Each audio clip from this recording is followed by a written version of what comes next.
August 7, 1942. Guadalcanal Island, Solomon Islands. Lieutenant General Hiroyoshi Hyakutake received the first reports from Guadalcanal at his headquarters in Rabaul and dismissed them with the confidence of a man who had not yet learned to take Americans seriously. Approximately 11,000 American Marines had landed on Guadalcanal and the smaller islands of Tulagi and Gavutu the previous day, seizing the partially completed airfield that Japanese construction crews had been building in the jungle. The landing had surprised the Japanese garrison, which had fled into the jungle rather than resist on the beaches. The airfield was in American hands. Hyakutake was not concerned. His intelligence estimated the American force at 2,000 men, poorly equipped, unlikely to receive reinforcement, and certain to collapse under determined pressure. He would send a force sufficient to retake the airfield and drive the Americans into the sea. The operation would take a few days at most. The Marines would be gone before the month was over. He was wrong about the numbers. He was wrong about the equipment. He was wrong about the reinforcement.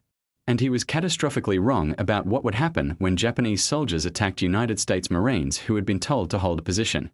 What followed the landing on Guadalcanal was 6 months of fighting so brutal, so sustained, and so consequential that it would become the turning point of the Pacific War, the moment when the Japanese advance that had swept from Pearl Harbor to the borders of India and Australia finally stopped and began, slowly and at enormous cost, to reverse. The Marines who landed on Guadalcanal on August 7, 1942 were not the polished veterans of later Pacific campaigns. They were the first generation of American offensive action in the Pacific, men who had trained for amphibious assault but had never executed it under fire, equipped with weapons and supplies that the desperate months since Pearl Harbor had made available rather than what doctrine specified was needed. Their commander, Major General Alexander Vandegrift, had been told his division would have 6 months to prepare for combat. He had been given 6 weeks. The airfield that the Marines seized on the first day of the landing was renamed Henderson Field, after Major Lofton Henderson, a Marine aviator killed at Midway. It would become the most fought-over piece of ground in the Pacific War, the objective around which the entire 6-month struggle for Guadalcanal would revolve. Whoever controlled Henderson Field controlled the air over Guadalcanal and the surrounding waters. Whoever controlled the air controlled the ability to reinforce and supply forces on the island. And whoever could reinforce and supply their forces on Guadalcanal would eventually win. The Japanese understood this. The Americans understood this. And both sides committed everything they had to the struggle for a jungle airfield on an island that most Americans had never heard of before August 1942. The first Japanese attempt to retake Henderson Field came with the confidence that the subsequent result would permanently destroy. Colonel Ichiki commanded an elite force of 917 soldiers, veterans of the fighting in China and Manchuria, men who had been told that Americans were soft and would break at the first determined assault. Ichiki's force arrived on Guadalcanal by destroyer on the night of August 18th and immediately began moving toward Henderson Field. Ichiki did not wait for reconnaissance. He did not wait for the additional forces that were supposed to follow him. He had 917 soldiers and he was going to retake an airfield from Americans who his superiors had told him would not fight. He attacked on the night of August 20th, sending his men against the Marine perimeter along the Ilu River in a frontal assault that relied on shock and aggression to overwhelm defenders who were supposed to crumble. The Marines did not crumble. The 1st Marines, dug in along the east bank of the Ilu River, met the Japanese assault with the disciplined fire of men who had prepared their positions carefully and understood exactly what was coming. Machine guns that had been sighted to cover the river crossing opened up on Ichiki soldiers as they came across the sandbar. Artillery fired pre-registered concentrations on the approaches. The assault that was supposed to sweep through the Marine perimeter stalled at the river and was destroyed. By dawn on August 21st, Ichiki's force had been annihilated. Of the 917 men who had attacked, 800 were dead. Ichiki himself burned his regimental colors and killed himself rather than face the humiliation of reporting the disaster to his superiors. The Marines had lost 44 killed and 71 wounded. The Battle of the Tenarue River, as American accounts called it, was the first demonstration of a truth that Japanese commanders would be forced to relearn repeatedly over the following 6 months at increasing cost. American Marines in prepared defensive positions could not be broken by frontal assault regardless of the courage and determination of the attacking force. The Japanese tactical doctrine that had worked against Chinese forces and against unprepared defenders would not work against Marines who had dug in and intended to stay. Hyakutake received the report of Ichiki's destruction and finally began to understand that he was not dealing with the 2,000 weak Americans his intelligence had described. He requested and received authorization to commit larger forces to the Guadalcanal operation. The Tokyo Express, as American sailors named the nightly Japanese destroyer runs down the slot between the Solomon Islands, began delivering reinforcements to the island under cover of darkness, beyond the reach of aircraft from Henderson Field. The air campaign over Guadalcanal was simultaneously one of the most intense and one of the most consequential of the Pacific War. Japanese aircraft from Rabaul flew daily missions against Henderson Field and the American ships supporting the Guadalcanal operation, attacking in formations that the American fighter pilots defending the field scrambled to intercept with whatever aircraft were flyable. The distances involved meant that Japanese aircraft arrived over the target with limited fuel and limited time over the target, an advantage for the Americans that partially compensated for the numerical superiority that Japan maintained through most of the campaign.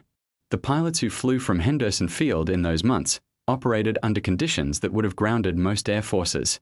Aircraft were maintained by mechanics who cannibalized parts from damaged machines to keep operational ones flying. Fuel was in perpetual shortage, delivered by submarine when surface ships could not get through. Pilots flew multiple missions daily, accumulating combat hours that would have been considered dangerous overload in a peacetime training environment, because there were not enough pilots and there were never enough aircraft, and the Japanese were coming again tomorrow and the day after. Major John Smith, commanding Marine Fighter Squadron VMF 223, arrived at Henderson Field in August 1942 with 19 pilots and 19 aircraft. Over the following weeks, he shot down 19 Japanese aircraft personally, while his squadron destroyed dozens more. When VMF 223 was finally relieved after weeks of continuous combat, it had been reduced to a fraction of its original strength but had established air superiority over Henderson Field that the Japanese, despite their numerical advantages, were never able to permanently break. The naval campaign around Guadalcanal was the bloodiest sea fighting of the Pacific War. 7 major naval battles were fought in the waters around Guadalcanal between August 1942 and November 1942, and the losses on both sides were staggering. The waters south of Guadalcanal became known as Iron Bottom Sound because of the number of ships that lay on its floor by the time the campaign ended.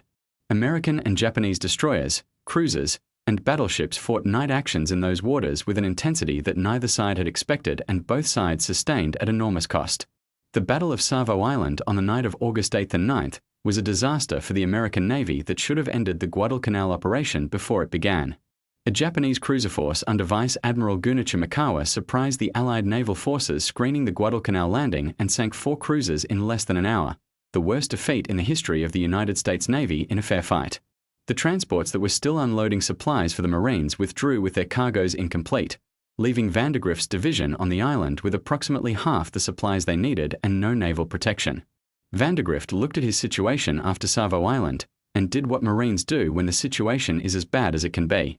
He assessed what he had, identified what he needed to do with it, and got on with the job. He had Henderson Field. He had the men to defend it.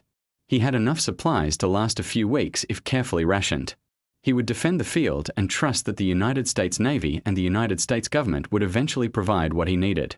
The trust was not misplaced, but it was tested repeatedly over the following months as the logistical situation on Guadalcanal remained precarious and the Japanese continued to feed reinforcements onto the island through the Tokyo Express. The second major Japanese attempt to retake Henderson Field came in September, when Major General Kiyotake Kawaguchi led approximately 6,000 soldiers against the marine perimeter in a coordinated attack from multiple directions. Kawaguchi's plan was sophisticated and his force was far more capable than Ichiki's had been. His attack on the night of September 12th and 13th struck the section of the marine perimeter defended by the 1st Parachute Battalion and the 1st Raider Battalion on a ridgeline south of Henderson Field that would become known as Bloody Ridge or Edson's Ridge after the Marine colonel who commanded the defense. Lieutenant Colonel Merritt Edson had positioned his men on the ridge with the understanding that the Japanese would attack in strength and that the ridge was the most critical terrain feature protecting Henderson Field from the south. When Kawaguchi's men came out of the jungle on the night of September 12th, Edson's Marines were ready. The fighting on Bloody Ridge lasted 2 nights and matched anything in the previous experience of either side for intensity and ferocity.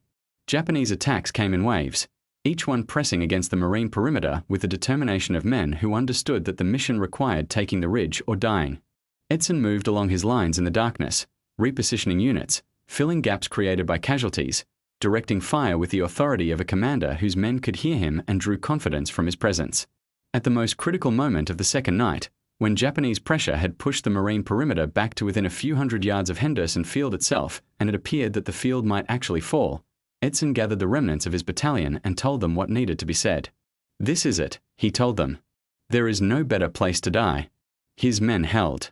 By morning on September 14th, Kawaguchi's attack had been broken. The Japanese had lost over 800 killed. The Marines had lost 104 killed and 278 wounded. Henderson Field was still in American hands. Edson received the Medal of Honor for his defense of the ridge. The pattern that had established itself at the Tenarue River repeated itself at Bloody Ridge and would repeat itself again in October when the Japanese made their largest and most determined attempt to retake Henderson Field. General Masaru Murayama led approximately 20,000 soldiers in a coordinated attack that Japanese commanders were confident would finally overwhelm the Marine defenders. Imperial General Headquarters in Tokyo had designated the recapture of Guadalcanal as a top priority and had committed forces and resources on a scale that dwarfed the earlier attempts. The October offensive was the moment when the struggle for Guadalcanal was closest to going wrong for the Americans. The marine perimeter was under pressure from multiple directions simultaneously. Naval gunfire from Japanese battleships had damaged Henderson Field severely. The supply situation remained precarious. Vandegrift's men had been fighting continuously for 3 months with inadequate rest and inadequate replacements. They held anyway. They held because they were Marines and because holding was what the situation required. They held because Vandegrift had positioned his forces correctly, and because the small unit leaders who executed the defense understood their terrain and their men. They held because Japanese attacks that looked overwhelming on paper encountered the specific, stubborn resistance of men who had been fighting in the same jungle for 3 months and knew every approach and every firing position and every weakness in the Japanese tactical playbook.